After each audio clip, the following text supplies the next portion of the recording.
우리가 신앙생활 하는데 내 자신이 누구인가를 안다는 것은 참 중요합니다. 많은 사람들이 자기 자신이 누구인지를 잘 모르기 때문에 내가 어떻게 살아야 될지도 모르고, 내가 또 하나님 앞에서 어떤 사람으로 내가 무엇을 구하고 누려야 될지도 잘 모르는 경우가 많습니다. 예수 그리스도 안에 있는 것, 이것이 우리의 위치고, 그리스도 안에서 새로운 피조물이 된 것, 이것이 우리의 삶입니다. 이 사실을 우리가 분명히 아는 것, 이것이 중요합니다. 나라고 하는 사람은 예수 밖에 있는 사람이 아니라 예수 안에 있는 사람이다. 아멘이십니까? 그리고 예수 그리스도 안에서 새로운 피조물이 된 것이다. 이것을 우리가 정확하게 아는 것, 이것이 중요합니다. 그런 점에서 첫사람 아담이 타락하기 전에 어떤 모습을 갖고 있던 사람인지, 그 생명의 특징이 무엇인지 이것을 아는 것은 매우 중요합니다. 왜냐하면 예수 그리스도 안에서 우리가 회복이 됐다고 하는데, 그 회복이 뭐냐면은 첫사람 아담이 타락하기 전에 갖고 있었던 생명의 특징으로 우리를 바꾸어 주셨다 하는 것입니다. 그러면 첫사람 아담이 갖고 있는, 창세기 1장, 2장에 있는 그 첫사람 아담이 갖고 있는 생명의 특징이 무엇인지를 알게 되면, 내가 이런 사람이 되었구나 하는 것을 우리가 깨닫게 됩니다. 제일 첫 번째, 최고의 영적인 존재가 바로 첫사람 아담의 타락하기 전의 특징입니다. 성경이 우리에게 이렇게 말합니다. 창세기 2장 7절 우리 같이 한번 읽어볼까요? 시작. 여호와께서 이 땅의 흙으로 사람을 지으시고 생기를 그 코에 불어 넣으시니 사람이 생영이 된지라. 자, 사람이 뭐가 됐다고요? 생영, 살아있는 영적 존재가 되었다. 그러니까 하나님과의 소통에 전혀 지장함이 없었다 하는 것입니다. 이게 첫사람 아담의 특징이에요. 그래서 하나님과 동행하고 하나님과 대화하고 하나님의 음성을 듣고 하나님의 뜻을 아는 일에 전혀 지장이 없었습니다. 그랬던 사람이 죄를 짓고 타락하니까 하나님을 모르게 되고 하나님의 음성을 듣지 못하게 되고 하나님의 뜻대로 살지 못하게 됩니다. 하나님의 말씀을 믿지 못하게 된 것입니다. 그랬던 사람이 다시 예수님의 구원을 받았습니다. 이 구원받게 되면 어떻게 됩니까? 우리가 예수 그리스도 안에 들어갔고 예수 그리스도 안에서 새로운 피조물로 바뀌어진 것입니다. 우리의 특성이 바뀌어진 거예요. 생명의 특성이 바뀌어진 거예요. 그래서 이제부터 어떻게 됐습니까? 이제 하나님과 소통하는 일에 장애가 없이 되었다 하는 것입니다. 그래서 성경이 이것을 우리 이렇게 말합니다. 요한복음 10장 27절 우리 같이 한번 읽어볼까요? 시작. 내 양은 내 음성을 들으며 나는 그들을 알며 그들은 나를 따르리라. 아멘. 내 양은 내 음성을 듣는다. 그러니까 우리가 주님의 양이라면, 새로운 피조물이 되었고 예수 그리스도 안에 있다면 주님의 음성을 듣는 것이 장애가 없어야 된다 하는 것입니다. 우리 마음속에 예수님이 계신 걸 믿으십니까? 다 믿으십니까? 근데 이 안에 계신 예수님이 우리에게 말씀하고 있다라는 것도 믿으십니까? 이 아멘 소리가 현재 줄어들고 있죠. 생각을 해보십시오. 내 안에 예수님이 계세요. 그런데 이 예수님이 내게 말씀하신다. 너무 정상적인데요. 내 안에 예수님이 계신다는 것은 믿어요. 대부분의 성도들이. 그래서 내 마음의 구세주로 주님으로 내 마음의 보좌에 예수님을 모셔드린다. 이건 다 믿습니다. 근데 문제는 그 예수님이 내게 지금도 말씀하신다. 이걸 안 믿는 거예요. 그러니까 이상한 예수님이에요. 우리 안에 들어온 예수님은 벙어리예요. 그게 합당합니까? 그게 정상적입니까? 그렇지가 않아요. 그런데 내 안에 계신 예수님, 성경 끊임없이 내 양은 내 음성을 듣는다라고 하는데 이걸 안 믿으니까 어떤 일들이 생깁니까? 예수님이 내게 하시는 그 말씀들은 다 자부심으로 느껴지는 거예요. 라디오를 마치다가 이런 방송국이 있어서 이런 소리가 들리지라는 걸 자기가 알면 그 소리가 들으면 이 방송이구나 하고 들릴 텐데, 그것을 내 안에 예수님이 나에게 지금도 말씀하신다, 이것을 모르니까, 이 지식이 없으니까 그 소리가 들리면 잡음인지 아는 거예요. 그래서 오늘날의 성도들이 하나님의 인도하심을 받아야 하나님의 백성으로 살아갈 수 있는데, 그 인도하심을 받지 못하고 예수를 믿어도 자기 마음대로 살아가게 된다는 것입니다. 그래서 우리가 어떻게 변화되었느냐, 최고의 영적 존재였던 우리가 타락하고 그래서 다시 예수 그리스도 안에 회복이 되었을 때 다시 영적 존재가 되었다는 거예요. 할렐루야. 그래서 하나님의 자녀가 된 것입니다. 자녀는 부모의 음성을 듣습니다. 양은 목자의 음성을 듣습니다. 하나님과의 소통에 장애함이 없다. 이것이 우리가 예수 그리스도 안에서 변화된 새로운 피조물의 특징이에요. 이 생명의 특징이에요. 그래서 이 사실을 안다는 것이 참 중요합니다. 오늘 여러분들이 말씀을 들을 때 성령의 음성을 들으시길 바랍니다. 여러분들이 기도할 때 성령의 음성을 들으시기 바랍니다. 문제는 평생의 신앙생활 하면서 주의 음성을 못 들으니까 성경에 나와 있는 이와 같은 말씀들이 첫사람 아담이 생명의 특성으로 누렸던 것이 우리에게 회복됐다라는 것을 말로는 하지만 경험이 안 되는 거예요. 생각해 보십시오. 하나님께 순종을 한다라고 할 때 하나님의 말씀을 들어야 순종이 되죠. 하나님의 말씀을 내가 듣지도 못하는데 어떻게 순종이 됩니까? 그 순종은 순종이 아닌 거예요. 순종이 안 되는데 어떻게 인도하심을 받겠어요? 순종할 수 있는 기초가 하나님의 음성을 듣는 건데 그 음성을 듣는 일이 준비가 안 돼 있는데 순종이 안 되고 순종이 안 되니까 인도함을 받을 수가 없는 거예요. 그러니까 여전히 목자 없는 양처럼 사는 것입니다. 왜 인생이 이렇게 답답하고 힘들까? 주님 말씀하시는데 그 말씀을 들을 수 있는 내 안에 연습이 전혀 안 돼 있는 거예요. 가장 중요한 것은 그 지식이 없어요. 지금 내게 주님이 말씀하신다. 끊임없이 성령은 교회를 통해서 말씀하시고 아멘이십니까? 우리 마음속에서 내 마음을 두드리면서 말씀하시고 성경을 통해서 말씀하시고 아멘이십니까? 끊임없이 내게 말씀하시는데 그 말씀하신다는 사실을 내가 안 믿으니까 못 듣는 거예요. 그래서 우리가 무엇이 회복됐느냐 이걸 아는 것이 너무 중요해요. 우리는 못 듣는 사람에서 들을 수 있는 사람으로 바뀌어진 거예요. 모르는 사람에서 아는 사람으로 바뀌어진 거예요. 아멘이십니까? 이게 그리스도 안에서 새로운 피조물의 인생입니다. 두 번째, 이 첫사람 아담의 타락하기 전의 특성은 뭐냐면은 최고의 지혜를 갖고 있었어요. 이 지혜를 하나님의 지혜라고 말합니다. 이것을 우리가 엿볼 수 있는 그 내용이 뭐냐면은 하나님이 천지 만물을 다 창조하시고 동식물들을 식물까지는 모르겠지만 아무튼 동물들을 다 데리고 아담 앞에 지나가게 했어요. 그리고 아담 보고 이름을 지으라고 했습니다. 그런데 너무 놀라운 것은 그 이름을 다 짓는 거예요. 그걸 성경이 이렇게 말하고 있죠. 창세기 2장 19절 우리 같이 한번 읽어볼까요? 시작. 여호와 하나님이 흙으로 각종 들짐승과 공중에 각종 새를 지으시고 아담이 무엇이라고 부르나 보시려고 그것들을 그에게로 이끌어 가시니 아담이 각 생물을 부르는 것이 곧 그 이름이 되었더라. 아멘. 하나님이 다 지으시고 그걸 아담한테 지나게 했어요. 그때는 아담이 이름을 짓는 것입니다. 여러분 이름을 짓는다는 얘기는 뭐죠? 그걸 알아야지 이름을 짓는 거예요.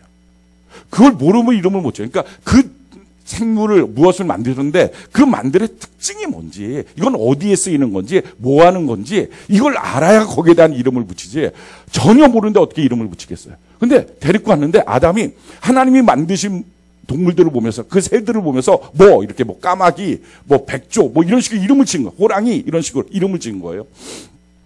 그 이름을 졌을 때 그게 그의 이름이 됐다는 거예요. 그러니까 아담은 그 특성을 다 알았다는 거예요. 누구보다도 그 특성을 잘 아는 분은 하나님입니다. 하나님이 만들었으니까. 근데 지나가겠을 때 아담이 만약에 이거 토끼인데 토끼가 아니고 돼지 이렇게 이름을 만약에 졌다고 하면 하나님이 야 이게 무슨 그 이름이 그래 너 이렇게 제대로 못 보는 거야 너 이렇게 어리버리해 라고 하셨을 텐데 그게 하나도 없는 거예요. 하나님이 봤을 때 다 기쁜 거예요. 무슨 얘기입니까? 만드신 하나님이 무엇을 특성으로 만들었는지 아담은 알았다는 이 지혜가 있었다는 거예요. 그런데 예수 그리스도 안에 우리가 회복된 게 뭡니까? 이 지혜예요. 이걸 영적인 분별력, 총명, 미래에 대한 예지력이라 그래요. 그가 뭘 하는 존재인지를 아는 거예요. 우리가 우리 자녀를 향하여 선포하며 기도할 수 있는 이유가 뭡니까? 예수 그리스도 안에서 우리가 회복되고 난 다음에 그가 어떤 존재로 쓰임받을지 하나님이 아는 지식과 지혜가 우리 가운데 임하는 것, 이게 예수 믿는 거예요. 이게 달라진 거예요. 그러니까 전혀 모르고 살겠어요 라고 말하는 것이 잘못된 거예요. 그러니까 내가 지금 어떤 존재가 됐느냐를 알면 내가 지금 무엇이 하나님 안에서 내가 나타나야 될 특성이구나. 근데 이것이 나타나지 못하고 있구나 하는 걸 아는 거예요. 그러기에 사랑하는 성도 여러분, 여러분들이 그냥 교회 나오고 예수 믿는다고 하지 말고 그냥 예수님이라고 하는 어떤 존재를 하나 믿어 라고 말하지 말고 정말 예수를 믿으면서 내가 무엇이 바뀌어졌는지, 내가 도대체 예수의 피로 말미암아 그 십자가의 은혜로 하나님의 피로 내가 어떤 생명의 특성을 내가 소유하게 됐는지 이걸 알아야 됩니다. 이걸 모르니까 예수 믿어도 안 믿는 거랑 별 차이가 없는 거예요. 능력이 없는 거예요. 자기 갖고 있는 능력이 뭔지도 모르니까 자기 은행 계좌에 얼마가 지금 돈이 있는지도 알지도 못하면 거렁뱅이 같이 사는 거랑 똑같습니다. 내가 지금 어떤 존재인지 이걸 모르는 거예요. 세 번째, 우리가 어떤 특성을 갖게 됐느냐, 무엇이 회복됐느냐. 자, 첫사람 아담의 특성을 보면요, 감정적으로도요 완벽한 감정의 사람이에요.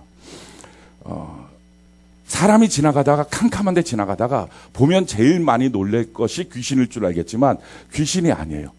머리 풀고 가는 여자를 보면 소름이 쫙 끼쳐요.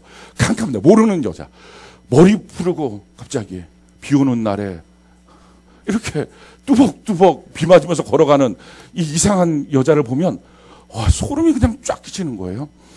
아담이 자기 혼자 살고 있었어요.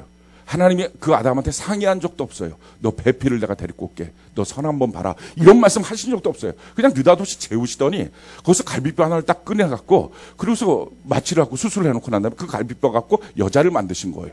그리고 아담한테 아무 상의도 없이 그 여자를 끌고 왔어요.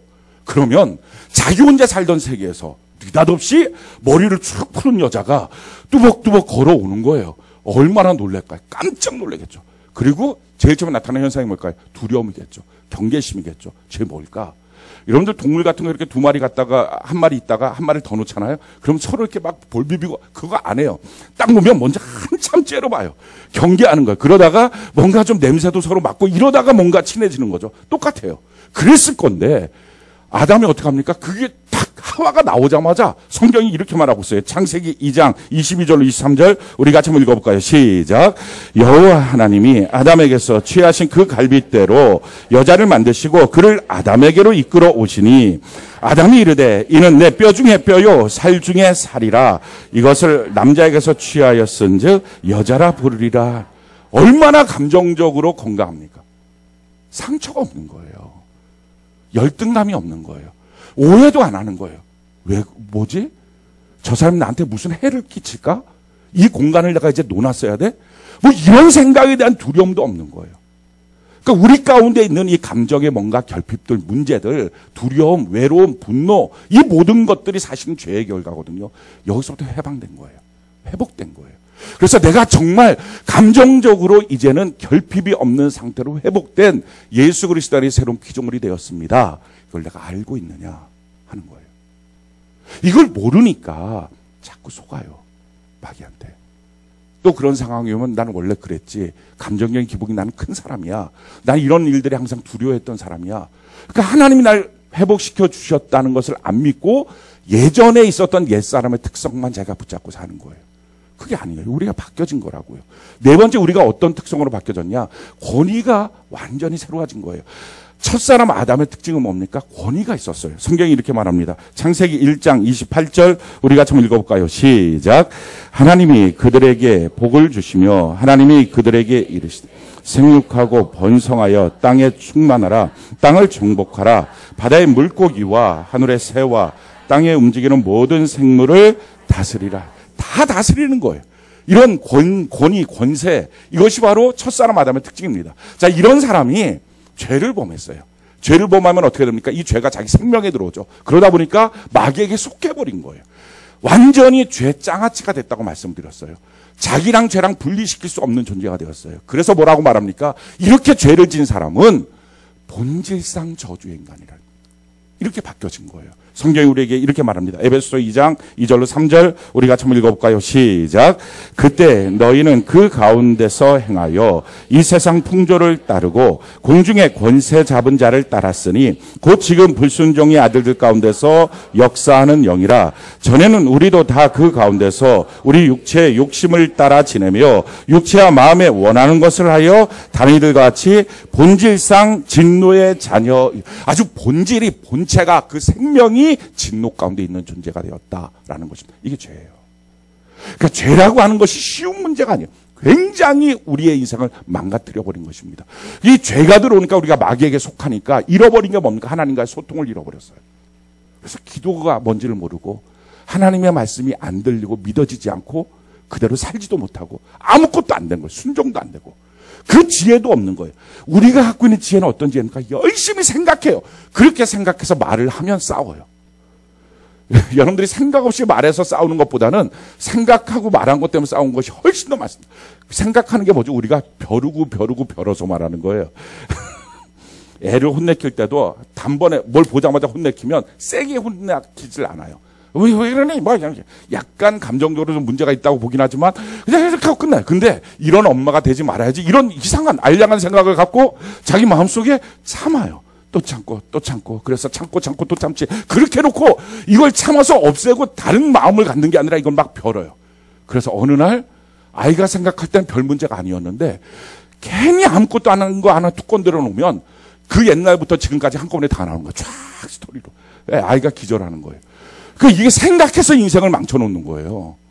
너가 전에부터 이랬지서부터 시작해갖고. 이게 뭐 아이들 한구의 관계만 그렇습니까? 부부 간의 관계도 똑같아요. 그래서 부부 간의 관계는 아내가 뭔가 얘기하기 시작하면 그 언제 이게 몇 년도서부터 나올지가 이게 굉장히 궁금한 거예요. 이게 몇 년도까지 소환을 해서 오늘부터 이제 문제가 해결될 것이냐. 이게 너무 어려운 거예요. 나머지 관계도 마찬가지예요. 우리가 생각하는 것은 악한 생각이라서 그래요. 이게 죄의 결과물입니다. 성경이 우리에게 이렇게 말합니다. 야고보서 3장 14절로 16절 우리 같이 한번 읽어볼까요? 시작. 그러나 너희 마음속에 독한 시기와 다툼이 있으면 자랑하지 말라. 진리를 거스려 거짓말하지 말라. 이러한 지혜는 위로부터 내려온 것이 아니요 땅 위의 것이요 정욕의 것이요 귀신의 것이니 시기와 다툼이 있는 곳에는 혼란과 모든 악한 일이 있습니다. 사랑하는 성도 여러분, 우리가 죄를 범해서 망가뜨린 게 뭡니까? 지혜가 망가진 거예요. 분별이 안 되는 거예요. 할 말 못할 말이 구분이 없어진 거예요. 그래서 안 해야 될 말은 하고요, 해야 될 말은 안 하는 거예요. 그러니까 이거는 어리숙해서 그런 게 아니에요. 이건 머리가 나빠서 그런 거다든지 또 우리가 이런 식으로 내가 약해서 말하는데 두려워서 그게 아니에요. 이게 죄예요, 죄. 죄의 결과물인데 이 죄의 결과물이라고 하는 사실을 인정을 안 하는, 내 특징이 그래. 나는 원래 잘 말을 못해 라고 생각하는 거예요. 원래 말을 못하는 게 아니라 죄 때문에 못하는 거예요. 할 말 못할 말 이거 구분하지 못하고 아무거나 갖고서 화내고 싸우고 감정적으로 결함이 생기고 이런 문제들이 다 사실은 죄의 문제로부터 생겨진 본질상 진노의 자녀인 우리의 모습입니다. 이게 지금 우리 자신의 모습이었다는 것을 우리가 알아야 돼요. 그리고 여기서부터 우리가 회복된 거예요. 여기서부터 우리가 건전함을 받은 거예요. 아멘이십니까? 이게 예수 그리스도의 십자가예요. 많은 사람들이 예수 그리스도의 십자가의 사건을 별것 아닌 걸로 생각합니다. 하나님의 죽으심의 사건을 아무것도 아닌 걸로 생각해요. 아니에요. 하나님의 죽으심을 통해서 우리의 인생은 다 바뀌어진 거예요. 아멘이십니까? 그래서 성경은 그것을 뭐라고 말하고 있느냐? 고린도전서 1장 30절 우리 같이 한번 읽어볼까요? 시작. 너희는 하나님으로부터 나서 그리스도 예수 안에 있고 예수는 하나님으로부터 나와서 우리에게 지혜와 의로움과 거룩함과 구원함이 되셨습니다. 아멘. 지금 뭐라고 말합니까? 우리가 이제 뭐가 바뀌어졌다는 거예요. 내 안에 예수 그리스도가 오셔서 예수 그리스도가 우리 안에서 우리의 지혜가 되고 의로움이 되고 거룩함이 되고 구원함이 되었다. 이게 예수 믿는 삶이라는 거예요. 예수님의 지혜가 우리 안에 있는 것입니다. 그러니까 예수님의 지혜가 있으니 그 지혜가 어떤 지혜입니까? 분별이 되는 지혜요. 그 지혜가 어떤 지혜입니까? 어떤 것을 보면 그의 미래를 아는 지혜요. 그 지혜가 어떤 것입니까? 여기를 향한 하나님의 계획과 뜻이 무엇인지를 아는 지혜입니다. 그러니까 우리 자녀를 놓고 무엇인가를 얘기할 때 현상만 보고 얘기하는 것, 이게 죄의 결과물이에요. 예수 믿는 사람들은 그 다음이 보여야 되는 거예요. 그의 미래가 보여야 되는 거예요. 이게 예수 믿는 거라고요.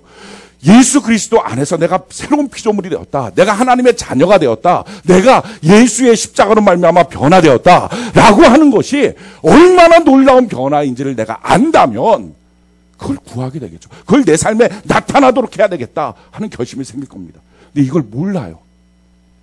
예수 믿는 사람들이 이 사실을 모르는 거예요. 미래를 안다. 야, 그런 일이 어디 있어? 그게 말이 나다. 성경은 수없이 그런 사건이 있는데 그거 없다고 생각하니까 그런 코드 안에서 들어오는 생각들을 다 잡음으로 여기는 거예요. 없다고 생각하니까. 우리가 예수님이 나의 지혜가 되신 거예요. 아멘이십니까? 예수님의 지혜가 내 안에 우리의 지혜가 되었다면 어떤 역사들이 있을까요? 이걸 믿기만 하면, 내가 이런 존재로 바뀌어졌다는 걸 믿기만 하면 얼마나 놀라운 일들이 우리 안에 생기고 그걸 꿈꾸기 시작하고 그걸 말하기 시작하고 그리고 그것이 나타나도록 정말 쉽게 우리의 삶 속에 나타나도록 얼마나 우리가 연습하기 시작할까요? 중간중간에 좀 실패도 있겠죠. 잘못 알는 것도 있겠죠. 그렇지만 그것이 연습되는 것과 전혀 없다고 생각하는 것은 너무 큰 차이예요. 예수 믿는 게 아무것도 아닌 게 아니에요. 얼마나 놀라운 건데 이걸 모르고 평생을 믿으니 이게 믿는다고 말하는데 믿는 것도 아닌 거예요. 예수 믿는데 아무것도 안 바뀌는 거예요. 예수 믿는데 아무 지혜도 없고 아무 능력도 아니 세상 사람들이 갖고 있는 지혜만도 못하고 세상 사람들이 갖고 있는 의로움 거룩함만도 못하고 그 능력만도 못한 거예요. 우리 다시 한번 읽어볼까요? 고린도서 1장 30절 우리 같이 한번 읽어봅시다. 시작. 너희는 하나님으로부터 나서 그리스도 예수 안에 있고 예수는 하나님으로부터 나와서 우리에게 지혜와 의로움과 거룩함과 구원함이 되셨어요. 아멘. 생각을 해보십시오. 지금 여러분들이 갖고 있는 어떤 문제가 있다 할지라도 그 문제 속에 내가 예수의 지혜가 지금 내 안에 있다면 못 풀 게 뭐가 있어요? 해결하지 못할 게 뭐가 있어요? 예수의 의로움이 내 안에 있다면 뭐 때문에 열등감을 갖습니까? 뭐 때문에 두려워합니까? 뭐 때문에 관계 속에서 힘들어합니까? 예수의 거룩함이 내게 있다면 내가 무엇 때문에 괴로워하냐고요. 그 거룩함의 능력이 내 안에 있는데 예수의 구원함이 내 안에 있다면 어떤 문제에서부터 내가 눌리겠다, 힘들겠다 이 말 자체가 안 나온단 말이에요. 근데 예수 믿는 사람들 중에서 너무 많은 사람들이 눌린다, 힘든다, 괴롭다, 어쩌다 그래놓고 이것 때문에 좀 저를 어떻게 해주세요? 우리의 신분이 무엇으로 바뀌어졌는지를 모르기 때문에 나타나는 현상들이에요. 내가 정말 이런 것들로 바뀌어졌다는 이 성경 말씀을 믿고 있느냐 하는 거예요. 사랑하는 성도 여러분, 예수님을 믿는데 성경을 안 믿는 거예요. 예수님을 믿는데 내가 어떻게 바뀌어졌다는 걸 안 믿는 거예요. 그래서 사실은요, 이 지식이 없는 것이 하나님을 아는 지식, 이 믿음이 무엇인지 내가 무엇이 바뀌어졌는지를 아는 지식이 없는 것이 우리 인생의 가장 큰 고통입니다. 예수 믿으면 행복할 수밖에 없어요. 예수 믿으면 질 수가 없는 세상이에요. 예수 믿으면 망할 수가 없는 세상이에요. 그런데 왜 이렇게 삽니까? 이걸 모르니까 그러는 거예요. 내가 뭐가 바뀌었는지를 모르니까. 저는 여러분들이 성경 말씀 그대로 야, 내가 이게 바뀌어진 거, 내가 예수님의 십자가를 통해서 이렇게 바뀌어진 거구나 생각을 해보십시오. 하나님의 아들 예수 그리스도가 날 위해서 십자가에 못 박혀 죽으셨다. 이 사건이 그냥 대충 사건이겠냐고요. 그러니까 나 믿고서 나 천국 가요. 근데 사는 동안에는 항상 괴롭고 고통받고 거지같이 살다가 무너지고 인생 망치는 거예요. 아니 이런 정도라면 그 하나님이 만든 천국은 뭐 얼마나 대단하겠어요. 그냥 아무것도 안 입고 다닙니까? 과연 우리가 믿고 있는 하나님에 대해서 알고 있느냐? 어떤 분이신지, 무엇을 주셨는지, 무엇을 주셨다가 죄로 말미암아 빼앗겼던 것을 어떻게 해서 다시 회복시켜 주셨는지, 그것을 우리에게 어떤 역사로 지금 주시고 있는지 그걸 알고 있느냐 하는 거예요. 오늘날 그리스도인들이 이걸 모르는 거예요. 사랑하는 성도 여러분, 예수 믿는다는 것은요, 이와 같은 성경에 나와 있는 사실을 내가 알고 믿고 누리는 것입니다. 저는 여러분들 이것을 알고 믿고 누리는 은혜가 있기를 바랍니다. 자, 이것을 알고 믿고 누리는 일에 있어서 방해하는 게 있단 말이에요. 그래서 지금 여러분들이 이게 신앙생활이 힘든 거예요. 그래서 말씀 따로 삶 따로가 되는 거예요. 어떤 분들은 왜 말씀을 듣는데 삶은 안 될까요? 이유는요, 말씀 따로 삶 따로가 돼서 그래요.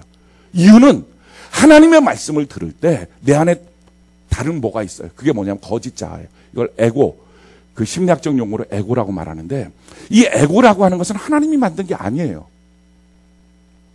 하나님과 분리되면서 원래 하나님 안에 있는 생명으로 있었던 아담이 선악과를 먹어서 하나님과 분리되면서 자기 스스로가 자립하기 위해서 만들어 놓은 자아라고 하는 말, 이게 에고예요. 이 에고는 무엇으로 컸느냐? 끊임없는 상식, 끊임없는 경험, 끊임없는 환경, 이것을 기초로 커나간 거예요. 이게 에고예요. 근데 예수를 믿으면서도 이 에고가 안 죽는 거예요. 그러니까 예수님이 하시는 말씀이에요. 너가 나를 따라오려거든 자기를 부인하고 할렐루야, 자기 십자가를 져야 된다. 예수님을 믿고 예수님을 따라가는데 뭐가 아직도 살아있다고? 이 에고가 있으니까 하나님의 말씀을 받을 때도 이 에고가 쓰는 거예요. 하나님의 말씀이 뭡니까? 성경 하나님의 말씀 자체가 하나님이라고 말하고 있어요. 성경이 이렇게 말합니다. 요한복음 1장 1절 우리 같이 한번 읽어볼까요? 시작. 태초에 말씀이 계시니라. 이 말씀이 하나님과 함께 계셨으니 이 말씀은 곧 하나님이시오. 하나님을 내가 맞이하고 하나님의 역사가 내 안에 생명의 역사로 나타나는 것, 그게 말씀이란 말이에요. 근데 하나님의 말씀을 받을 때 하나님의 말씀으로 통째로 받아들이지가 않고 뭐가 나와요? 에고가 딱 나오는 거예요. 그래서 내 상식, 내 경험, 내 수준에서 봤을 때 이건 믿을 만해, 이건 믿을 수 없어, 이건 내가 받아들일 만해, 이건 받아들일 수 없어, 이건 내가 순종할 만해, 이건 순종할 수 없어. 뭐가 지금 나타나는 거예요? 하나님의 말씀을 믿는 게 아니라 말씀 앞에 에고라는 게 나오는 거예요.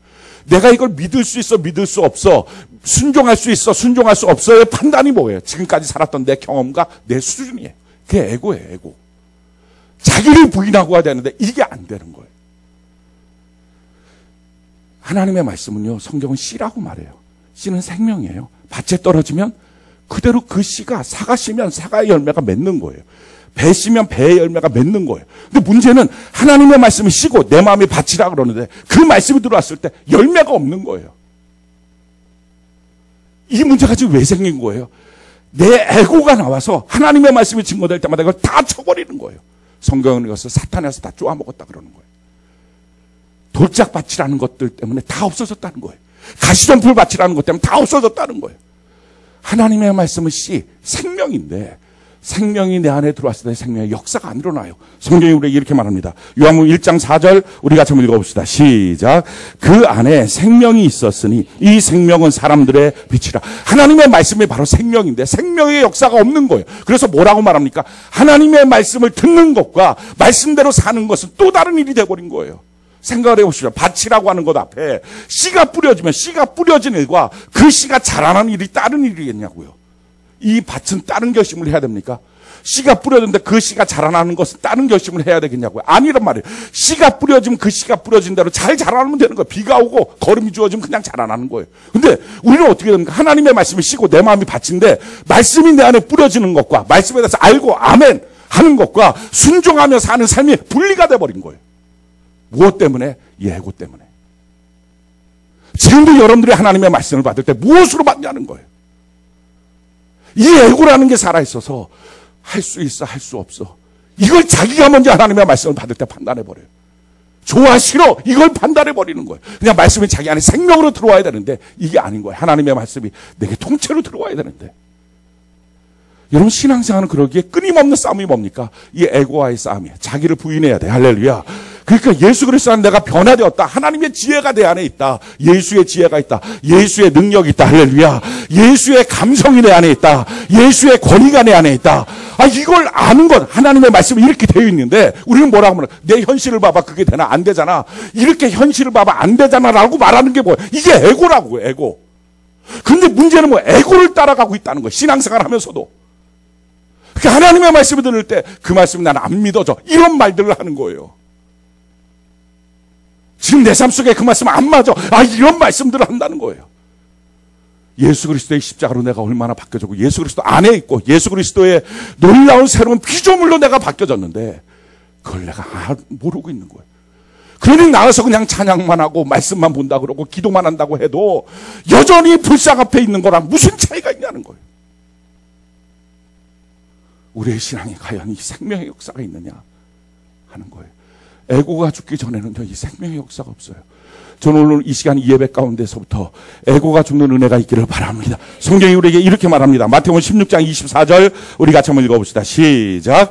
이에 예수께서 제자들에게 이르시되 누구든지 나를 따라오려거든 자기를 부인하고 자기 십자가를 지고 나를 따를 것이다. 아멘. 예수님 따라갈 때 어떻게 해야 된다고? 자기를 부인하고. 아멘. 자기를 부인하는 거예요. 이것과 싸워야 돼. 이걸 안 싸우면 안 돼요. 예수 믿으면서도 자기 자아가 계속 살아있으면 평생 예수를 믿어도 하나님의 것은 아무것도 없는 거예요. 그래서 묻는 겁니다. 사랑하는 성도 여러분, 여러분들 안에는 생명의 역사가 있습니까?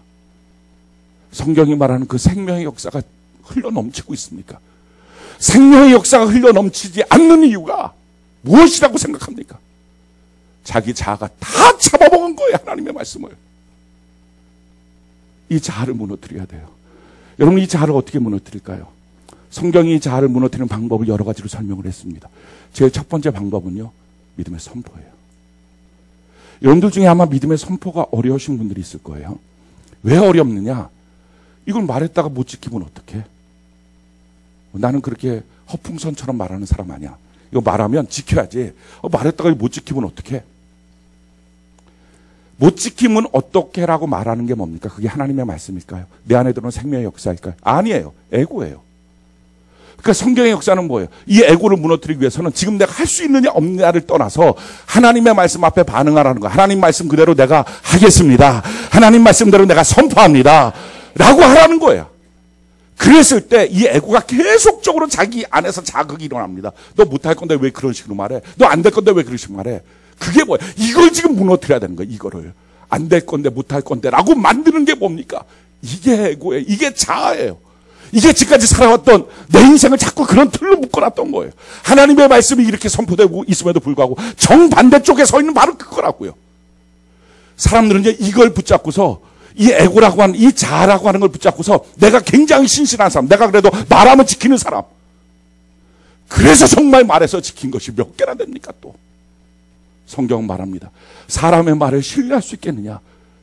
그 코의 수를 셀 수는 있겠느냐?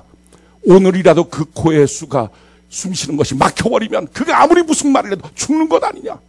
사람은 처음부터 끝까지 자기가 하는 말을 자기가 지킬 수 없는 존재라는 거예요. 그럼에도 불구하고 착각하는 거예요. 자기가 말하면 자기는 지키는 말만 한다고.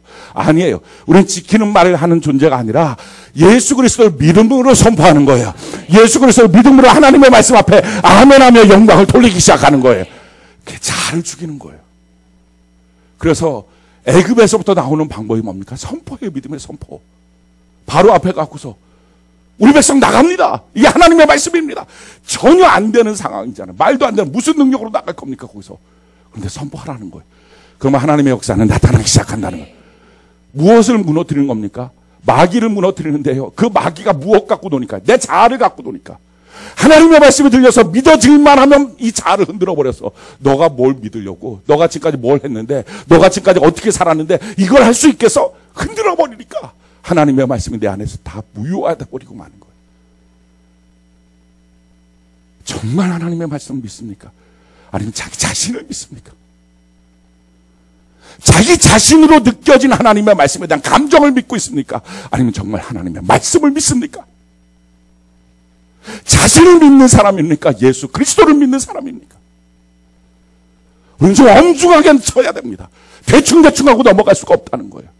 나의 불행이, 나의 고통이, 나의 문제가 하나님의 말씀을 믿지 못해서입니까? 아니면 내 자아만을 믿고 살기 때문입니까? 언제까지 예수를 믿으면서도 자기 자아만을 붙잡고 살겠습니까? 하나님의 말씀을 믿는 은혜가 있기를 바랍니다. 우리 예수 그리스도의 말씀을 믿는 사람이에요. 두 번째, 어떻게 하면 이 자아를 무너뜨리고 하나님의 말씀을 믿는 자로 살까요? 성경이 우리에게 이렇게 말합니다. 디모데전서 4장 15절로 16절 우리 같이 한번 읽어볼까요? 시작. 이 모든 일에 전심전력하여 너희의 성숙함을 모든 사람에게 나타나게 하라. 내가 내 자신과 가르침을 살펴 이 일을 계속하라. 이것을 행함으로 내 자신과 내게 듣는 자를 구원하라. 뭐라고 말하는? 계속하라는 거예요. 계속하라는 거. 어떤 사람은 하나님의 말씀을 듣다가 이건 내가 받을 수 없는 말씀이야. 이 말씀은 내가 할 수도 없어. 내가 이걸 순종할 수도 없고 지금 내 상황에서 되지도 않는 거야. 그래서 나타나는 현상이 뭐예요? 이 에고가 크니까, 에고가 자기를 주장하니까 예배를 안 드려요. 큐티를 안 해요. 지금 상황, 이 감정 상태에서는 내가 예배도 못 드리겠고 큐티도 못 하겠어. 그래서 자기가 예배를 선택하고 자기가 큐티를 선택하고 왔다 갔다 하고 자기가 기도 시간을 선택해버려요. 기도가 자기를 이끌고 가는 게 아니라, 말씀이 자기를 이끌고 가는 게 아니라, 그러니까 그렇게 에고가 커버리니까 하나님이 그를 어떻게 이끌고 갑니까? 어떻게 그의 삶 속에 하나님의 역사가 나타날 수 있습니까? 그러니 이와 같은 에고를 무너뜨리는 방법이 뭐예요? 상관없어요. 무엇이 왔든, 어떤 힘듦이 왔든, 이해가 되든 안 되든 나는 하나님의 말씀을 계속 증거하겠습니다. 하나님의 말씀을 계속 보겠습니다. 하나님의 말씀을 계속 듣겠습니다. 결국 말씀이 이기게 만들어버리라는 거예요. 마침내 그 말씀이 너를 구원하게 될 것이다. 이 작업이 다 뭡니까? 지금 이해를 했느냐 못했느냐, 지금 이 말씀이 내가 은혜가 되느냐 안 되느냐의 차원을 떠나서 자기 안에 있는 에고를 무너뜨리는 작업이에요. 그래서 꾸준히 예배 드리셔야 된다고요. 왔다 갔다 하지 말고, 이 왔다 갔다의 힘이 뭐예요? 이게 에고라고요. 이게 자기 자아라고요. 자기를 부인하고 안 되는 거라고요. 여러분들의 기도 시간을 방해하는 게 뭡니까? 자기 자아잖아요. 큐티를 방해하는 게 뭐예요? 자기 자아. 예배를 방해하는 게 뭐예요? 자기 자아잖아요. 이 자기 자아를 어떻게 부인할 것이냐? 방법은 없어요. 이건 지금까지 내가 살았던 내 자아, 나한테 꼭 달라붙어 있는 이놈이에요. 그러니까 이거 무너뜨리는 방법은 다른 거 없어요. 그냥 끊임없이 말씀을 듣는 거예요. 끊임없이 예배를 드리는 거예요. 끊임없이 시간을 정해놓고 기도하기 시작하는 거예요. 결국은 하나님의 말씀 이기게 만드는 거예요. 세 번째 뭐가 필요합니까? 성령의 감동이 필요해요. 그래서 자기의 생각이 올라올 때마다, 하나님의 말씀과 다른 자기의 것이 올라올 때마다 이걸 송두리째 사로잡아서 하나님 앞에 복종시키는 은혜가 있기를 바랍니다. 성경이 이렇게 말합니다. 고린도후서 10장 4절로 5절 우리 같이 한번 읽어볼까요? 시작. 우리의 싸우는 무기는 육신에 속하는 것이 아니요 오직 어떤 견고한 진도 무너뜨리는 하나님의 능력이라. 모든 이론을 무너뜨리며 하나님 아는 것을 대적하여 높아진 것을 다 무너뜨리고 모든 생각을 사로잡아 그리스도에게 복종하게 하니. 우리의 생각이 마음대로 나돌아다니게 하지 마십시오. 우리의 생각이 하나님의 말씀을 넘어서게 하지 마십시오. 하나님의 말씀을 두려워하지 말라. 그러면 두려워하는 마음이 드는 걸 사로잡아서 하나님 앞에 복종시키십시오. 하나님의 말씀이 우리를 향해서 불평하지 말라. 그 말씀을 그냥 붙잡고 불평하는 마음을 사로잡아서 하나님 앞에 복종시켜 버리십시오. 우리 마음이 슬프다. 그 슬픈 마음을 복종시켜 버리십시오. 항상 기뻐하는 그 말씀 앞에 내가 복종되겠습니다. 이 연습을 해야 된다고요. 지금 이렇게 하나님의 말씀과 반대로 움직이게 만드는 게 뭐, 이게 자기 자아예요. 자기를 부인하고 안 되니까 자꾸 거기다가 먹을 것을 주니까. 인디언들이 갖고 있는 속담이 있다고 말하잖아요. 우리 안에는 뭐죠? 하얀 늑대, 까만 회색 늑대인지 모르겠지만 아무튼 뭐 까만 늑대, 하얀 늑대 이 두 마리가 살고 있다는 거예요. 근데 하얀 늑대, 까만 늑대 뭐가 나중까지 살겠니? 이렇게 할아버지가 물어본다는 거예요. 손자한테. 그럼 손자가 글쎄 모르겠어요. 할아버지가 답변을 이거라는 거죠. 너가 먹이 준 늑대가 산다. 생각보다 맞는 거예요. 집에 고양이 두 마리가 있어요. 하얀 고양이, 까만 고양이. 그 둘 중에 어느 고양이가 살아남을까요? 둘 다한테 먹을 주면 둘 다 살아남겠지만 아무튼 하나한테만 줘야 된다고 하면 자기가 먹이 주는 게 살아남는다고요. 내가 지금 하나님의 말씀을 믿는 거에다가 내가 자꾸 내 인생을 걸어버리면 하나님의 말씀을 믿는 자로 살게 될 것입니다. 근데 하나님의 말씀이 아닌 내 생각을 자꾸 믿는 데다가 나의 인생을 걸어버리고 거기다 내 마음을 써버리고 아 그렇지 뭐 나는 이 모양이지 라고 거기다 자꾸 해버리면 그게 살아남잖아요. 우리의 생각을 사로잡아서 그리스도 앞에 복종시키는 은혜가 있기를 바랍니다. 세 번째는요, 공동체 안에 있어야 돼요. 그래서 서로 간에 권면을 드려야 돼요. 자기 혼자 자기 생각으로 사로잡히면 아무것도 안 들려요. 그 고집 때문에. 그 고집이 뭐예요? 그게 자기 자아예요. 지금까지 그렇게 살아온 거예요. 근데 그렇게 살아온 인생을 하나님이 바꿔주셨다고요. 은혜로. 내 노력으로 바뀌어진 게 아니라 예수 그리스도의 십자가의 사건으로 바뀌어졌단 말이죠. 그러고 나서 필요한 게 뭐예요? 그 바뀌어졌다는 사실을 내가 믿는 거예요. 근데 이 말씀을 믿느냐 아니면 여전히 내가 살았던 내 자아를 믿느냐 지금 이 싸움이에요. 여러분들은 뭘 믿고 삽니까? 대부분의 사람들이 이렇게 말할 거예요. 어느 때는 자아, 어느 때는 하나님 말씀. 근데 아니에요. 이건 다 자아를 믿는 거예요. 그거 아십니까? 어느 때는 자아, 어느 때는 하나님의 말씀. 이라고 말하는 기준이 뭐예요? 이걸 내가 정해버리는 게 이게 자아라고요. 그러니까 쉽게 말하면 믿을만 한 건 믿고 안 믿을 건 안 믿어요라고 말하는 이 처음부터 끝까지는 다 자기를 믿는 거예요. 그래서 사실은 내가 하나님의 말씀을 믿는다고 하지만 안 믿는 거였어요. 그러니까 하나님의 말씀은 통째로 믿든지 아니면 안 믿든지예요. 어떤 건 믿든지 어느 건 안 믿든지 이게 아니고요. 그래서 묻는 겁니다. 지금 여러분은 하나님을 믿습니까? 아니면 자기 자아를 믿습니까? 어떤 신앙입니까? 여러분들이 만약에 예수 믿은 지 뭐 몇 개월 안 됐다 그러면 그럴 수는 있어요. 근데 1년이 넘고 2년이 넘고 5년이 넘었다면 그럼에도 불구하고 여전히 자기가 자기 자아를 믿는 신앙이라면 자아를 믿기 때문에 변화가 없는 것 아닙니까? 어떤 분들 그렇게 말할 거예요. 예수 믿는데 나는 왜 안 바뀔까요? 예수 믿는데 왜 내 삶은 안 바뀔까? 아니 자아를 믿고 살았는데 원래 자아가 그 모양이었는데 뭐가 바뀌겠어요? 안 바뀌는 거지.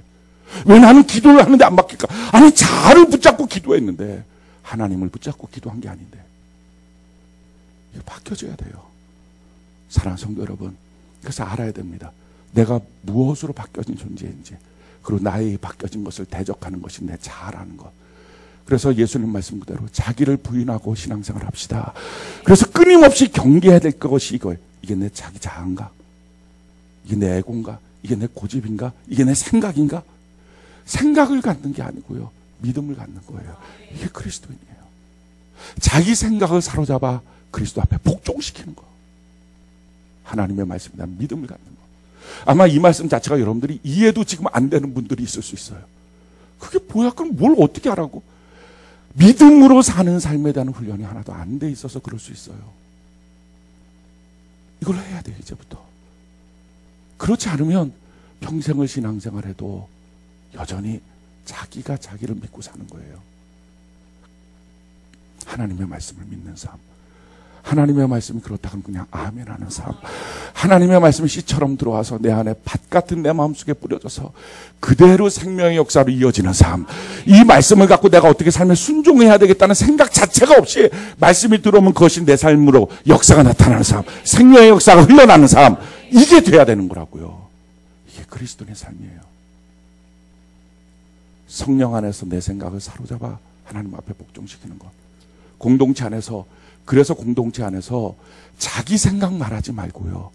말씀을 말해야 되는 이유가 자기 생각을 말하면 뭐가 강화되죠? 자꾸 자기 자아한테 보고를 주는 거예요. 셀라눔을 할 때 자기 생각 말하지 말라고요. 자기 하고 싶은 말을 하는 게 아니라 하나님의 말씀이 무엇인지를 자꾸 선포하게 돼야 된다고요. 성경이 우리에게 이렇게 말합니다. 히브리서 3장 12절로 13절 우리 같이 한번 읽어볼까요? 시작. 형제들아 너희는 삼가 혹 너희 중에 누가 믿지 아니하는 악한 마음을 품고 살아계신 하나님에게서 떨어질까 조심할 것이요. 오직 오늘이라 일컫는 동안에 매일 피차 권면하여 너희 중에 누구든지 죄의 유혹으로 완고하게 되지 않도록. 참 놀라운 말씀을 주시고 있어요. 12절에 보십시오. 형제들아 너희는 삼가 혹 너희 중에 누가 믿지 아니한 악한 마음을 품고 살아계신 하나님에게서 떨어질까 조심하라. 이럴 수 있다는 거예요. 신앙생활을 했는데 믿어지지 않는 마음이 어느 날 생기는 거예요. 그래서 살아계신 하나님 앞에서 자기가 떨어져 버리는 거예요. 왜 이런 일들이 생길까요? 성경은 끊임없이 말씀하는 거예요. 우리가 무엇으로 회복됐다, 무엇으로 회복됐다. 우린 존재 이런 존재다. 하나님이 이런 역사를 이루신다. 이걸 끊임없이 말하는데 자기 안에 이 말씀이 그냥 생명으로 들어와서 생명의 풍성한 역사로 나타나면 그 결과들을 보면서 이 말씀이 정말이구나. 내 삶에 이게 증거가 되는구나. 할 텐데 그게 아니라 에고가 번번이 나서 이 자아가 번번이 나서 이걸 어떻게 믿어? 지금 내 삶이 이런데 이걸 어떻게 해? 라고 계속 쳐내니까 시간은 지나면 지날수록 말씀과 자기 삶은 괴리가 생기고 하나님의 말씀은 공허한 말씀같이 느껴지고 안 믿어지고 그러니까 어떻게 됩니까? 악한 마음이 품어져서 내 삶의 가난도 해결하지 못하는 하나님, 내 삶의 질병도 해결하지 못하는 난 못 믿겠어. 그게 해결하지 못하는 게 아니라 하나님의 생명의 역사 그 안에 들어가지 못하는 건데 이렇게 하고 자기 스스로가 하나님을 떠나버리고 마는 거예요. 근데 이게 얼마나 많은 사람이 이렇게 삽니까? 오늘도 제가 어떤 한 성도님을 만났는데 운정지역 전도를 하는데 운정지역에 물론 뭐 교화도 그렇겠지만 운정지역에 어떻게 그렇게 전에 예수를 믿었다가 실족해서 교회 안 다니는 사람들이 이렇게 많죠? 라고 말했다는 거예요. 아마 여러분들 주변에도 몇 명은 있을 겁니다. 최소한. 왜 그런 문제들이 생깁니까? 왜 시험이라는 것이 생길까요? 하나님의 말씀이 내 안에 생명으로 들어와야 되는데 이게 생명으로 못 들어오는 거예요. 그러니 말씀과 나는 자꾸 괴리가 생기고. 그러니까 설교 시간은 종교적인 시간이에요. 들어주는 시간이에요. 그렇지만 내 삶하고는 상관없어요. 그러니까 그 중에 몇 가지 내가 믿을 만한 건 붙잡고 기도는 하지만 응답이 안 되면 역시 그렇지 하고 또 돌아가는 거예요. 이런 신앙생활을 반복하다 보니까 바쁜 일 생기고 급한 일 생기고 힘든 일 생기고 나면 신앙생활의 짐까지 또 질 수 없다고 생각하니까 던져버리는 거예요. 처음부터 안 믿은 거예요. 처음부터. 우리가 이게요. 점검받아야 돼요. 진짜 나는 하나님의 말씀을 믿는 사람인지 내 자아를 믿고 살았던 사람인지. 여러분 이 자아를 깨는 곳이 어디예요? 이게 교회예요. 근데 오늘날의 교회의 문제가 뭡니까? 자아가 안 깨지는 거예요. 교회 안에 들어왔을 때. 이 자아를 갖고 더 판단을 하고 이 자아를 갖고 더 주장을 하고 이 자아를 갖고 더 말하고 이 자아에게 맞는 교회는 없냐고 교회를 바꾸려고 그러고. 베델 이게 하나님의 집 아닙니까? 이 베델에 가려면 뭐를 등져야 되냐? 아이를 등져야 돼요. 아이성을. 이 아이성이라는 말의 뜻이 돌무더기예요. 내 자아를 돌무더기처럼 여기지 않고서는 베델이 안 보이거든요. 그런데 자기 자아를 돌무더기처럼 여기지 못하는 거예요. 자기 자아가 너무나 지금까지 귀하니까. 그러니까 베델에 들어가지 못하는 거예요. 그래서 마지막 시대에 요한계시를 통해서 하나님 주시는 말씀이 뭡니까? 교회에 새롭게 되는 힘. 교회가 건강해져야 된다는 거예요. 진짜 교회여야 된다는 거예요. 그래서 교회 지체로 들어오면 누구든지 그 자를 갖고 있으면 견디지 못하게 만들어야 된다는 거예요.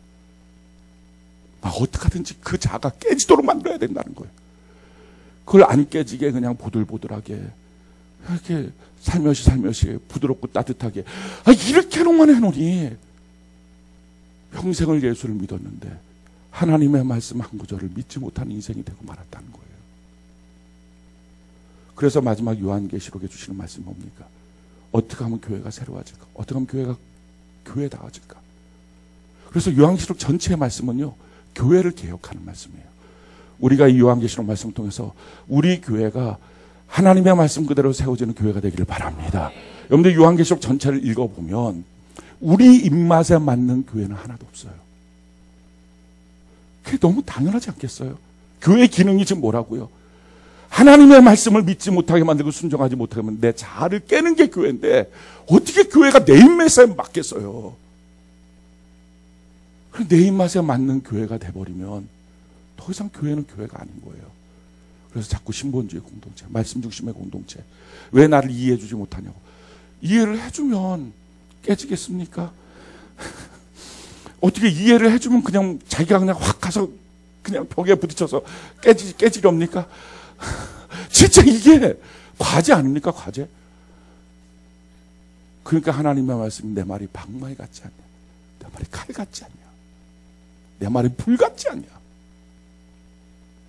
내 자아를 깨뜨려야 될 하나님의 교회. 저는 우리 교회가 저를 포함해서 우리 누구든지 우리의 자아가 깨어지는 교회가 되기를 바랍니다. 그래서 하나님의 말씀이 믿어지는 교회가 되기를 바랍니다. 하나님의 말씀이 그대로 믿어지는 교회. 제가 그 수요일 날 남성 청년 셀장 모임 때 한 분한테 그랬어요. 직장에서 이제 실직을 하신 분이에요. 그래, 실직하신 분한테 제가 좋은 직장 소개를 시켜드릴 건데 가시겠냐고, 어떻게 취직하시겠냐고. 혹시 여러분들도 실직하신 분들 있으면 저한테 얘기를 해주세요. 제가 좋은 직장, 진짜 좋은 직장이 있거든요. 제가 웬만하면 말을 안 하는 건데 우리 교회 성도들은 너무 사랑하고 아끼니까 이걸 소개를 할 수밖에 없어요. 그랬더니 그분이 눈이 동그래지면서 되게 취직하고 싶었었나 봐요. 취직해야죠. 목사님 어떤 곳인가 이렇게 물어보는 거였고, 하나님의 나라에 취직하세요.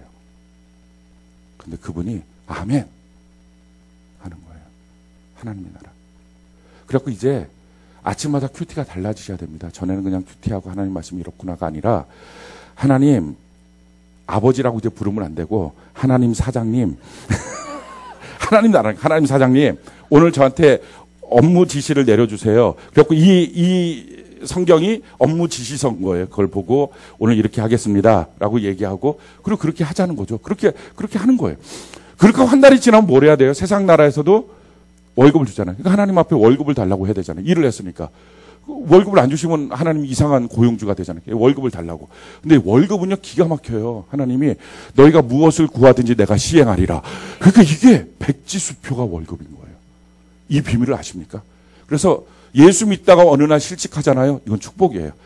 공연히 직장을 그만두지 말고, 오늘 목사님 말씀에 제가 감동받아서 공연히 다니시는 직장인데 그만두세요. 이런 엉뚱한 생각하지 마시고 어쩔 수 없이 그 직장은 지금 사명자로 가 있는 거니까요. 어쩔 수 없이 자기가 실직을 했다. 그럼 예수 안에 실직하는 게 저주겠냐고요.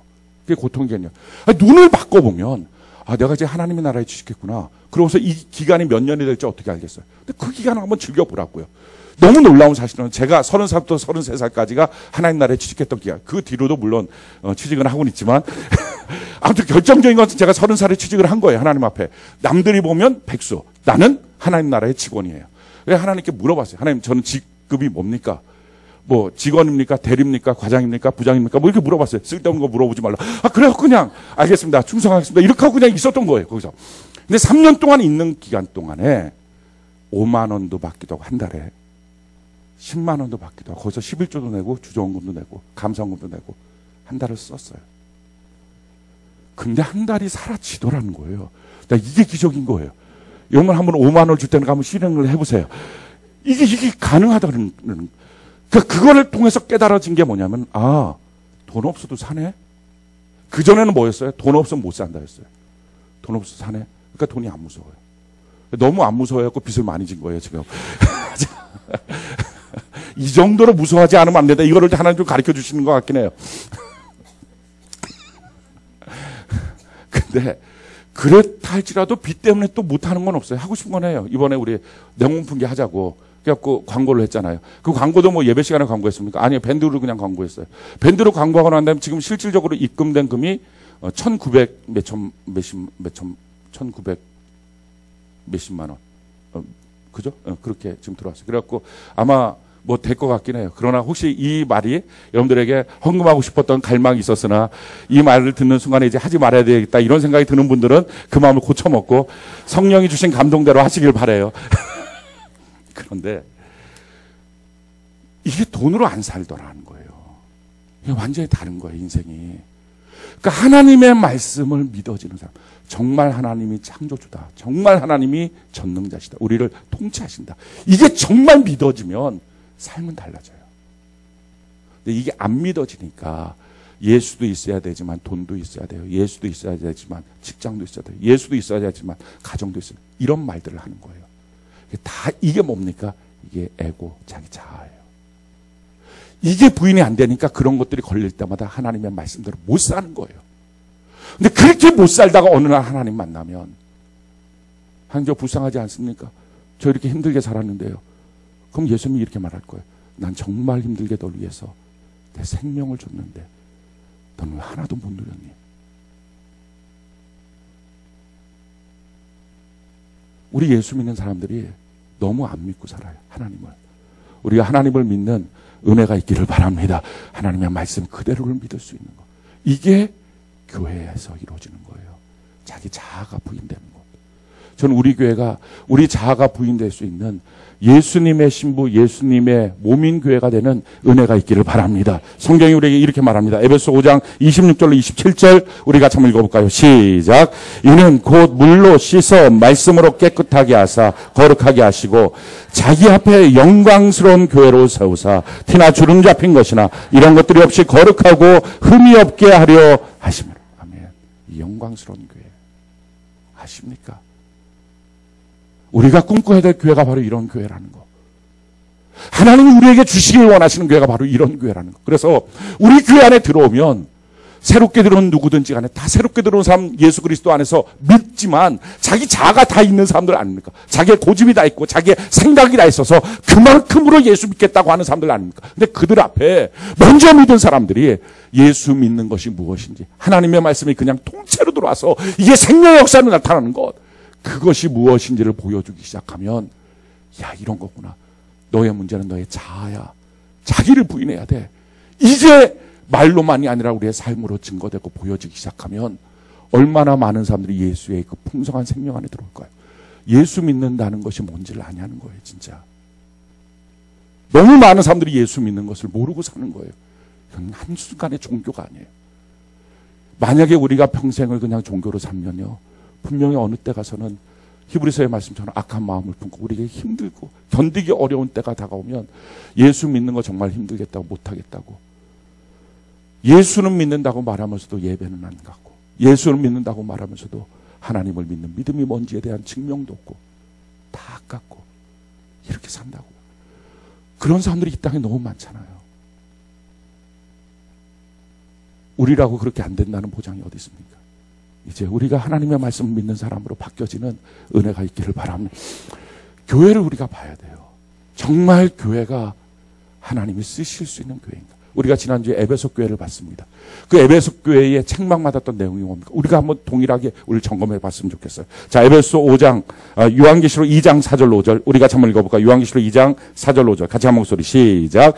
그러나 너는 책망할 것이 있나니 너의 처음 사랑을 버렸느니라. 그러므로 어디서 떨어졌는지 생각하고 회개하여 처음 행위를 가지라. 만일 그리하지 아니하고 회개하지 아니하면 내가 내게 가서 내 촛대를 그 자리에서 옮기리라. 교회의 생명력이 상실되는 사건, 하나님을 향한 처음 사랑이 상실됨으로 그렇습니다. 우리 교회가, 저와 여러분들이 하나님을 향한 사랑이 그대로 살아있는 은혜가 있기를 바랍니다. 그러기 위해서 필요한 게 뭡니까? 제일 첫 번째, 어디에서 떨어졌는지 생각하라. 내가 어떤 사람이었는데 지금 떨어졌는지, 내가 얼마큼 하나님을 사랑하고 있었는데 지금 그렇지 않는지, 그걸 생각해봐라. 두 번째, 회개해야 된다. 즉각적인 회개가 필요하다. 세 번째, 처음 행위를 가지라. 많은 사람들이 안 바뀌고 마음만 바뀌길 원해요. 그렇지 않아요. 그런 건 없어요. 하나님을 향하여 헌신하지는 않으면서 하나님을 잘 믿는 사람처럼 살고 싶어요. 그럴 수는 없어요. 처음 행위를 갖는 것, 그것이 신앙입니다. 자, 오늘 두 번째입니다. 서문학교회. 우리 서문학교회 특징을 보면요. 우리 9절 같이 한번 읽어볼까요? 자, 8절, 9절 우리 같이 한번 읽어봅시다. 시작. 서문학교회에 사자에게 편지하라. 처음이며 마지막이요. 죽었다가 살아나신 이가 이르시되 내가 내 환난과 궁핍을 알거니와 실상은 내가 부유한 자니라. 자칭 유대인이라 하는 자들의 비방도 알거니와 실상은 유대인이 아니요 사탄의 해당이라. 이 서문학교회는요. 환난과 궁핍이 풍성한 교회예요. 저 은혜와 축복이 풍성하면 좋은데 환난과 궁핍이 풍성해요. 이 환난과 궁핍이 얼마나 많은지 예수님이 그걸 그냥 알고 있어요. 너희 교회는 환난 궁핍의 교회야. 이걸 알고 있었던 거예요. 그런데 예수님이 이렇게 말씀하세요. 그런데 실상은 내가 부유한 자야. 실상은 너가 부유한 자야. 그런데 이 서문학 교회와 정반대로 평가를 받았던 교회가 있어요. 라오디게아 교회예요.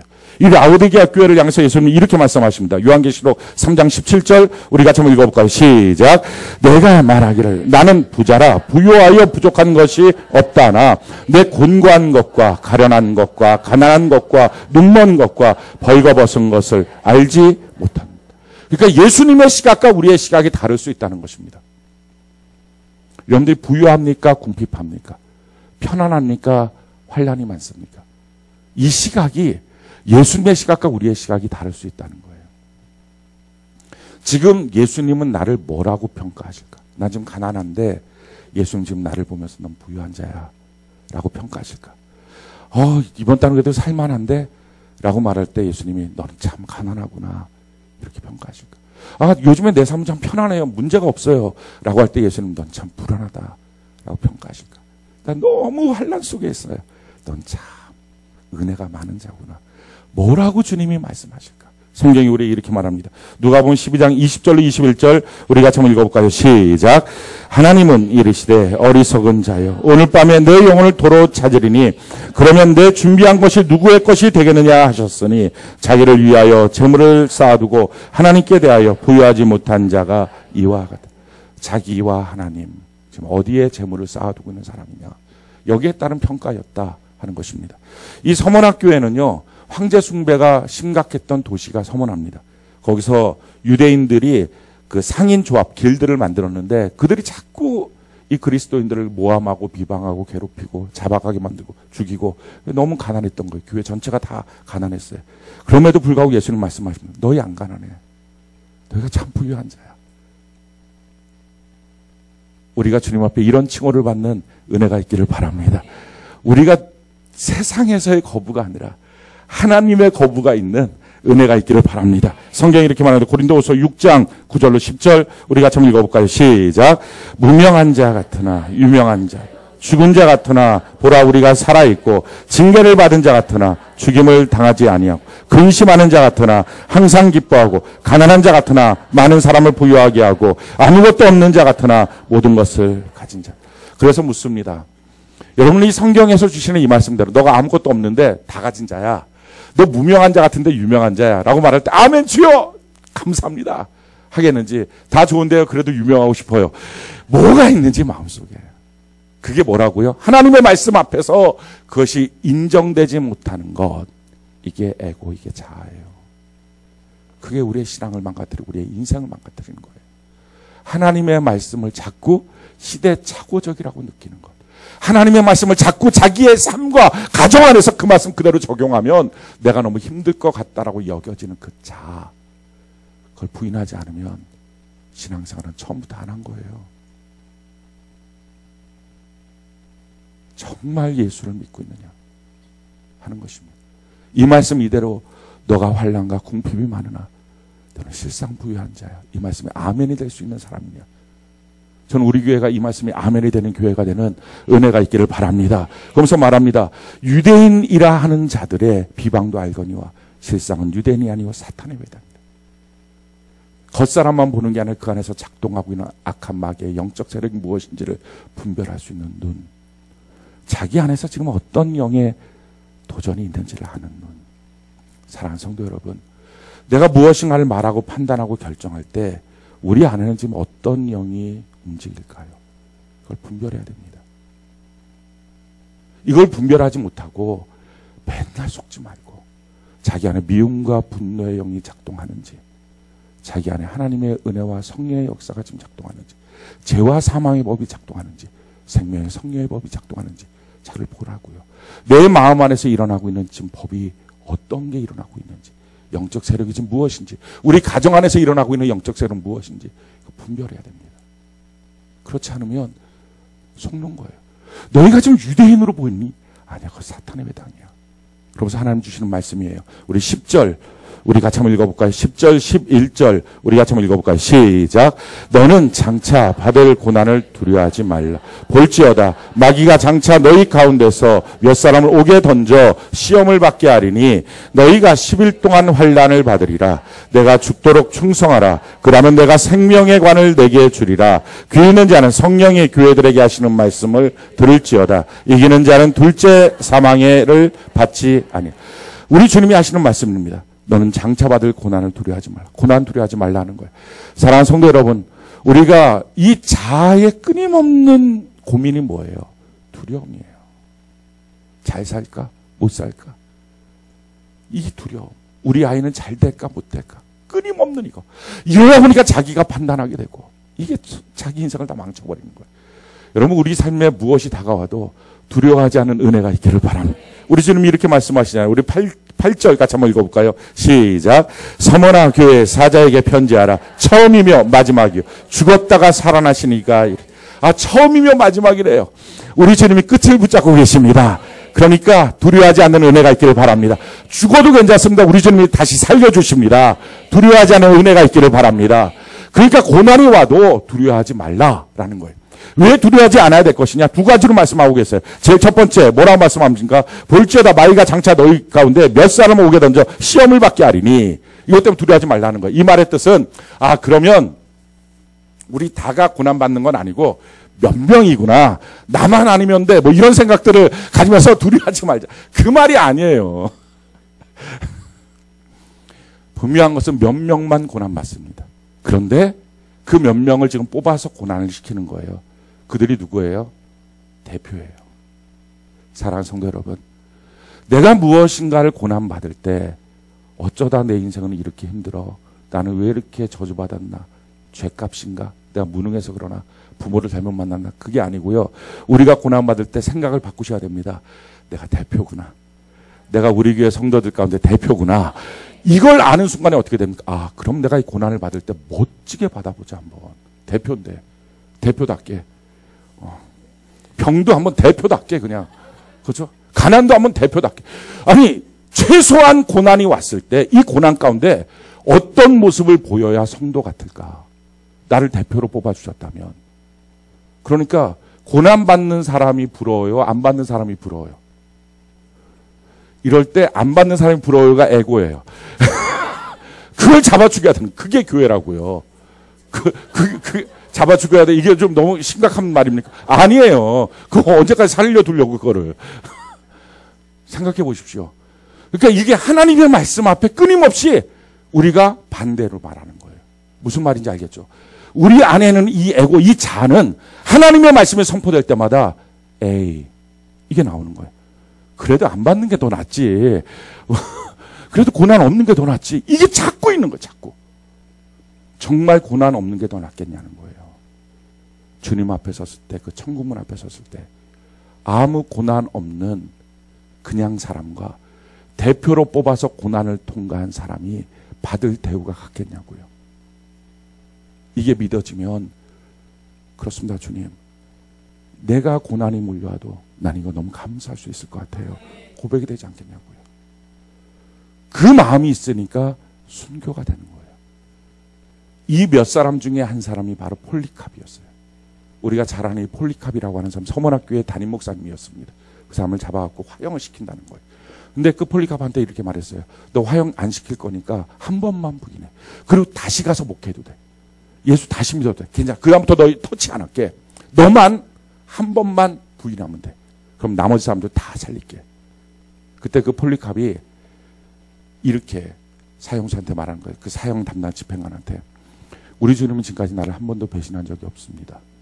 그런데 내가 왜 지금 여기서 주님을 배신하겠습니까? 이런 불을 갖고 저를 위협하지 마시고 지옥 불 앞에 설 당신 그것을 두려워하셔야 됩니다. 이 말을 했어요. 그리고 멋지게 화형을 당했어요. 대표. 그 폴리캅이 주님 앞에 섰을 때와 그 자리에서 배신하고 도망갔던 사람이 주님 앞에 섰을 때가 어떨까요? 여러분, 저는 이런 생각을 합니다. 우리를 죽이겠다고 도전하는 어떤 사건 앞에 그 자리에서 도망쳐요. 도망치면 안 죽나요? 그게 안 죽을 수만 있으면 괜찮아요. 그냥 도망칩시다. 계속 영원히 도망쳐서 그냥 가는 거예요. 근데 누구는 안 죽겠냐고요. 누구는 어차피 다 죽잖아. 한 번 태어난 건 다 죽는 건데. 그럼 죽는 그날이 또 올 텐데요. 길어봤자 그거 몇 년이겠어요. 몇 년 정도 더 있다가 지금 배신하고 떠나가면 몇 년 있다가 주님 앞에 또 쓸 것 같아요. 아무리 길어봤자 이분이 50년 안 넘어요. 제가 예언하는데 100살 정도 살면 끽 사는 거지 그거보다 더 많이 살 가능성은 그렇게 많지는 않아요. 자, 그러면 50년 어차피 살았다고 합시다. 그리고 그 앞에 또 쓸 거예요. 그럼 또 쓰면 그게 뭐예요? 딱 걸렸어. 너 올 줄 알았어. 주님이 그러면. 그래서 상급이 뭐라고요? 성경이 이렇게 상급을 말씀하고 있어요. 우리 11절 같이 한번 볼까요? 11절 같이 한번 목소리 시작. 귀 있는 자는 성령이 교회들에게 하시는 말씀을 들을지어다. 이기는 자는 둘째 사망의 해를 받자. 너 두 번 죽지 않는다. 그 말이에요. 정말 멋지게 하나님 앞에서 대표자처럼 한 번 죽지. 너 두 번 죽지 않아. 그런데 비겁하게 두 번 죽고 세 번 죽고 이런 인생 살지 말라는 거예요. 자, 또 한 가지 뭐 때문에 우리가 고난을 두려워하면 안 됩니까? 두려워할 필요가 없다는 게 10일 동안 환난을 받는데 잠깐 맞는 거예요. 여러분 고달프고 힘듭니까? 잠깐이에요. 그 잠깐의 끝을 하나님이 붙잡고 계신 걸 믿으시기 바랍니다. 그러니까 그냥 이 믿음 갖고 그냥 견뎌내면 아무 문제가 없다고요. 자, 그런데 이 기간 동안 이 괴롭고 힘든 이 고난의 기간 동안 우리에게 주신 명령이 뭡니까? 뭐라라는 거예요? 우리 10절 다시 한번 읽어볼까요? 시작. 너는 장차 받을 고난을 두려워하지 말라. 볼지어다 마귀가 장차 너희 가운데서 몇 사람을 옥에 던져 시험을 받게 하리니 너희가 10일 동안 환난을 받으리라. 내가 죽도록 충성하라. 그리하면 내가 생명의 간을 내게 자, 그 고난의 기간 동안 하나님 주신 명령이 뭡니까? 죽도록 충성하라. 죽을 것 같니? 그냥 죽기까지 충성해. 그 말이에요. 힘들면 내려놓고 힘들면 예배 안 드리고 힘들면 봉사 안 하고 그러다 주님 안 만날 거냐고요. 그럼 주님 만나면 뭐라고 할 겁니까? 두 번 죽고 세 번 죽고 비겁한 인생. 주님이 하시는 말 죽도록 충성해. 죽을 것 같은 환경 왔으면 정말 죽기까지 충성해봐. 근데 놀라운 것은요. 죽기까지 충성하면 살 길이 열려요. 특별히 여기서 충성이라는 단어를 쓰고 있습니다. 이게 피스토스라고 하는 단어인데 두 가지 의미가 있어요. 제일 첫 번째, 이 피스토스의 그 어근이 페이도예요. 이 페이도라는 말이 있던 설득당하다예요. 충성은 겉의 모습이 아니에요. 막 열심히 뛰어다니는 땀 뻘뻘 흘리고 막 크게 말하고 야, 저 사람 충성스러운 우리 교회 성도야. 그거 아니고 충성이라는 것은요. 내 속이 설득된 거예요. 지금 고난이 왔어요. 내가 대표자처럼 고난을 당하고 있어요. 그럴 때 하나님 앞에 원망불평이 없는 거예요. 하나님 앞에 설득돼서. 최용덕 간사님이 있는데 그분이 지은 찬양이 참 많아요. 찬미예수라고 하는 찬양집도 그분이 직접 뭐 인쇄를 처음 했던 게 아니라 그분이 직접 글로 쓰신 거죠. 우리가 잘 부르는 찬양들 뭐 낮엔 해처럼 밤엔 달처럼 이런 찬양 뭐 하나님은 실수하지 않으신다네 또 우리가 나의 등 뒤에서 이런 찬양들 다 그분이 지으신 건데 우리 오신실하신 주 이 찬양도 있어요. 하나님 한 번도 나를 실망시킨 적 없으시고 언제나 공평과 은혜로 나를 지키셨네. 지나온 모든 세월들 돌아보아도 그 어느 것 하나 주의 손길 안 미친 것 전혀 없네. 오신실하신 주 오신실하신 주 내 너를 떠나지도 않으리라. 내 너를 버리지도 않으리라. 약속하셨던 주는 그 약속을 지키사 이후로도 영원토록 나를 지키시리라 확신하네. 이분이 이 찬양을 지었을 때가 그 딸이 있었는데 그 딸이 6년 동안 뇌종양을 앓았어요. 그러다 16살에 꽃다운 나이에 죽었어요. 그러고 나서 지은 찬양입니다. 하나님 한 번도 나를 실망시킨 적 없으시고 언제나 공평과 은혜로 나를 지키셨네. 지나온 모든 세월들 돌아보아도 그 어느 것 하나 주의 손길 안 미친 것 전혀 없네. 하나님 앞에 설득된 마음. 여러분들은 지금 설득돼 있습니까? 지금 여러분들의 어떤 환경 속에서도 하나님의 말씀이 믿어지고 설득돼 있느냐 하는 거예요. 그게 충성이에요. 툭하면 원망, 툭하면 불평, 하나도 설득되지 않은 마음. 뭐 어떻게 할 겁니까? 그게 죽도록 충성이 안 되는 거예요. 때마다 배신자, 환난과 궁핍이 너무 싫은 사람. 그러니 교회 안에서 환난과 궁핍이 찾아올 때마다 숨고 조금만 잘 될 때마다 잘난 척하고 잘못된 교회 모습. 이것이 혹시 우리 교회 모습이라면 이거 바꿔야 됩니다. 이런 사람들한테 뭘 주신다고요? 내가 생명의 면류관을 너한테 줄 것이다. 머리에 딱 쓰서 이 사람 생명 걸은 사람, 예수 앞에 생명 걸은 사람. 우리 그런 인생 살아가는 은혜가 있기를 바랍니다. 사랑하는 성도 여러분, 하나님의 말씀이 들릴 때마다 다른 생각을 갖게 만들고 불평하게 만들고 원망하게 만들고 자기 자아를 자꾸 살리려고 하지 말고요. 그 자아 죽여야 됩니다. 그거 안 죽이면 평생 신앙생활에도 예수님 물어보실 거예요. 너는 아니? 너는 날 한 번도 안 믿었는데 나도 너 모른다. 저 교회 얼마나 다녔는데요. 선지자 노릇했는데요. 제가 얼마나 능력도 행하고 귀신도 쫓아냈는데요. 난 넌 모르겠다. 너는 나를 한 번도 믿은 적이 없어. 너는 너 믿고 살았지. 한다면 그것이 얼마나 우리에게 고통이겠습니까? 자기를 믿고 사는 사람들은요, 원망, 불평이 끊이질 않아요. 자기 기준에 따라 살아야 됩니다. 자기를 믿고 사는 사람들은요, 자기 인생이 주어진 환경 속에서 하나님이 보시는 시각을 볼 수가 없어요. 환난과 궁핍이 많지만 실상은 너 부유한지. 아니요. 그런 말씀 마시고 정말 돈을 주세요. 이렇게만 기도할 뿐이에요. 우리 자아가 죽고 정말 하나님이 말씀하시는 이 서머나 교회 같은 교회, 우리가 죽을 환경이 오면 얼마나 좋아요. 그냥 충성만 덧붙이면 죽도록 충성인데 죽을 환경이 있는 그 모습 가운데 원망하지 말고 잘 됐습니다. 하나님, 내가 죽도록을 안 붙여도 그냥 죽을 환경이니까 충성만 붙이고 살겠습니다. 이렇게 하나님 앞에 기쁨으로 설득돼서 충성하고 끝까지 충성하고, 이 충성이란 단어 페이도 또 하나 피스티스, 이 말의 뜻은요, 신실한 끝까지 가는, 우리 한결같은 마음으로 주님을 섬기고, 그래서 생명을 걸었다라고 하는 칭호를 받는 저와 여러분들 되는 은혜가 넘치기를 예수님 이름으로 축원합니다.